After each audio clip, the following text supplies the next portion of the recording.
Welcome to Teen Topics. We're your hosts, Lilly Brown and Caitlin McDonnell. Today's topic is TV talk. We will be talking about our top 5 TV shows you should binge in your teen years. So my number 5 is Stranger Things. So in 1980s Indiana, a group of young friends witness supernatural forces and secret government exploits. As they search for answers, the children unravel a series of extraordinary mysteries. You should watch this because there's a unique plot and storyline, and it's one of the first acting jobs for popular actresses such as Sadie Sink and Millie Bobby Brown. And this is the 5th and last season is coming this summer, so it should be good to binge right now before this 5th season comes out.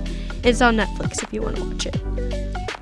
I started it like years ago, and then I didn't end up liking it, so I stopped watching it, so I kind of disagree on your top 5. It's okay, I'll probably disagree with some of yours Yeah, too. you definitely will. It's okay. But my number 5 is The Summer I Turned Pretty. The Summer I Turned Pretty is a coming-of-age story about love, friendship, and growing up. Belly, the main character, is a relatable character who is struggling to figure out who she is and what she wants. She's also dealing with the complicated relationships she has with 2 brothers, Conrad and Jeremiah. You should watch it because it's a teenage show with drama and emotions, and it's a good show to binge because it's set in the summertime. And it's on Prime Video.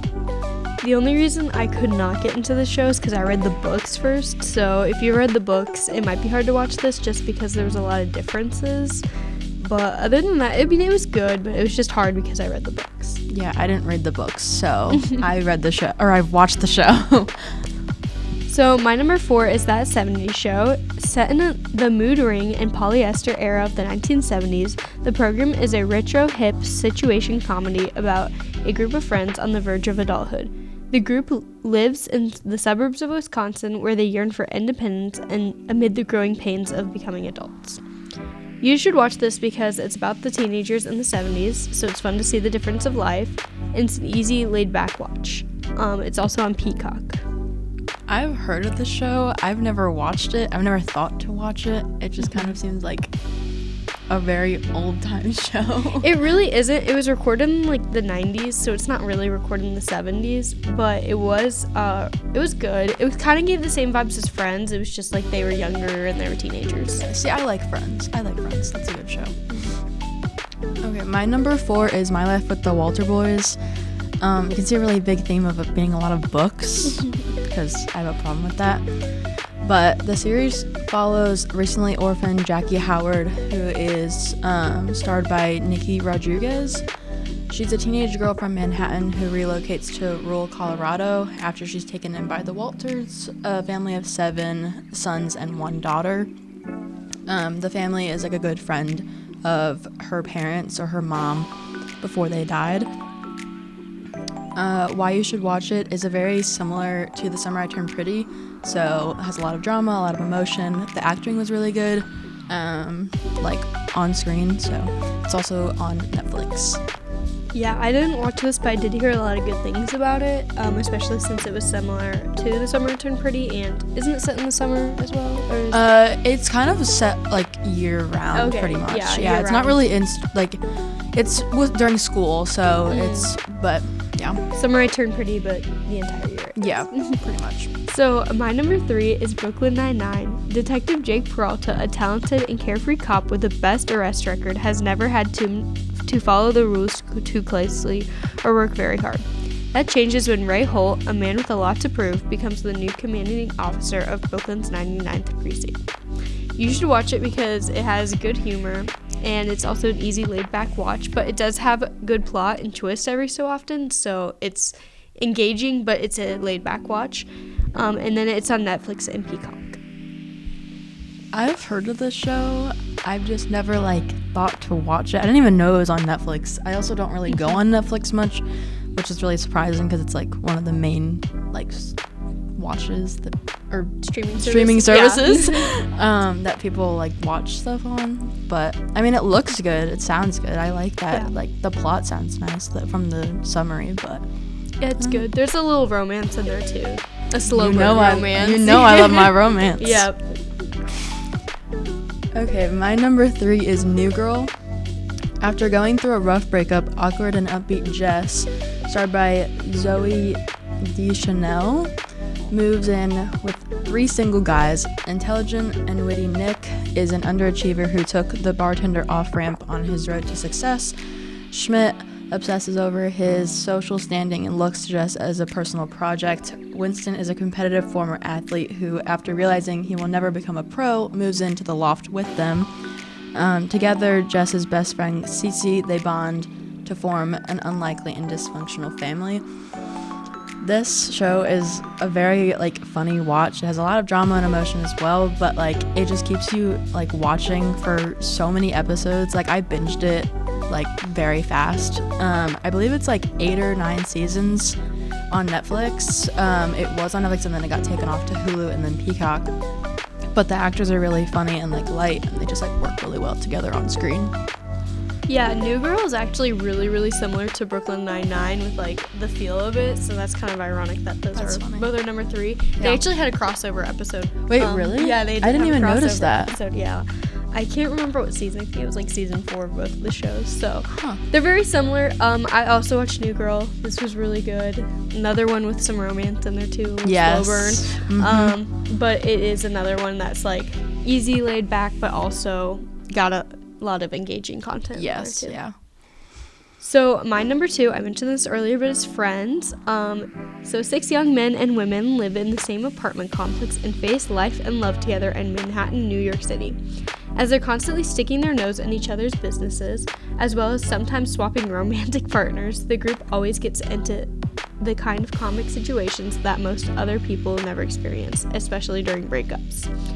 You should watch this because it's young people in the city and there's good humor, but also good drama and plot.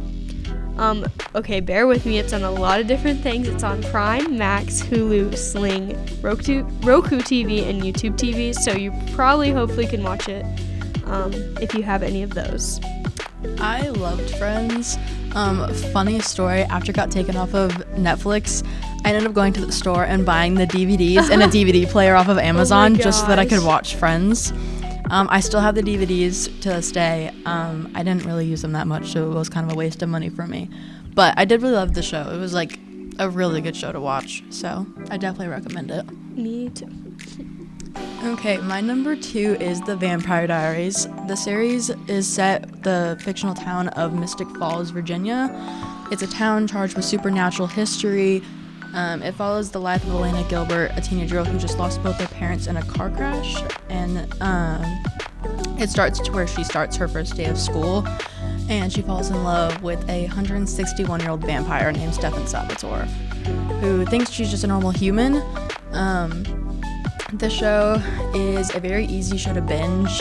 It has good plot twists and drama. There's 8 seasons, so if you're into shows that are very long, this is definitely a good one. It's on Max and Peacock, so I definitely recommend this show. It was very popular back in COVID and that type of stuff, but yeah. Yeah, I never watched this, but it sounds very similar to Twilight, and I love the Twilight series, so I think I probably would get into this pretty easily. I watched Twilight, it was a good, but this one it's so much better. Deeper. It's the acting is better, and even though because the first season was also the same year that Twilight was the first movie was filmed, so taken out or what? Came out. There we go. But the difference between them is really crazy considering they were being filmed around the same time. But the actors in the Vampire Diaries are really good. They work well together. So I definitely recommend it. So my number 1 show is Gilmore Girls. So it's set in a Storybrooke, Connecticut town populated by a mix of dreamers, artists, and everyday folk. This multi-generational drama about family friendship centers around Lorelai Gilmore and her daughter Rory. Lorelai owns the town's bread and breakfast, the Dragonfly Inn, with best friend / chef Suki, and contends with weekly dinners with well-off parents Richard and Emily Gilmore, who always have something to say about their daughter's life. So you should watch this because it's small town vibes, and it made me kind of want to go live in a small town, even though it's fictional. There's a lot of good romance between almost all the characters. Suki, Lorelai, Rory's best friend Lane. They all have kind of romance stories throughout the show, which are good. And you can relate to either the mom or daughter, or maybe even both, because they both have their separate issues. The mom more with parenting, and then the daughter more with her teenage years. And then it's on Netflix, Hulu, and Disney Plus. I watched Gilmore Girls I didn't watch it fully. Yeah. I started maybe, I don't even think I got past season 1. It's a good show. Don't get me wrong, I liked it. I was in that time where I wasn't really into binging shows. Yeah, so I just kind of stopped watching it, and I definitely want to come back to it because I've seen so many TikToks and everything about that, and I've heard stuff about it as well. So I'm I really want to get back into it because I know it's a good show. So it'll definitely be on my list to binge when I get in that mood again. Yeah, it's definitely good. It's long. There's 8 seasons plus a 4-episode spin-off series. But it's pretty good. I would say the first 4 seasons are the best, and after the 4th season it's kind of a drag, but I wanted to finish it, so I did finish the full series. But the first 4 seasons are really good. It's a show I love to watch in the fall and the winter time because it has those cozy at-home vibes about it. So grab a cup of coffee or hot chocolate and then watch the show. Yeah. Okay, my number 1 is Outer Banks. I absolutely love this show. It is a show that follows a group of Pogue teenagers who live at the Cut and are determined to find out what happened to the missing father of the group's ringleader, John B. Along the way, they discover a legendary treasure that is tied to John B's father as well. This show is very, there's so many plot twists, and there's so much action. It's an intense show with drama and romance, and I just really enjoyed it. The final season is coming out, I believe, sometime in the summer, I think, this year, or towards the end of May, maybe. I'm not exactly sure on that, but you can watch it on Netflix only, so I definitely recommend to watch it. I've never seen this, but I do plan on watching it this summer after years of refusing. Yes. Because my boyfriend and my friends have been harassing me every day that I need to watch it. So I plan on starting it this summer. Yeah, you need to, because it's just such a good show. I'm really sad that it's about to end. So, yeah. Thank you for joining our TV talk. Join us next time for more teen topics.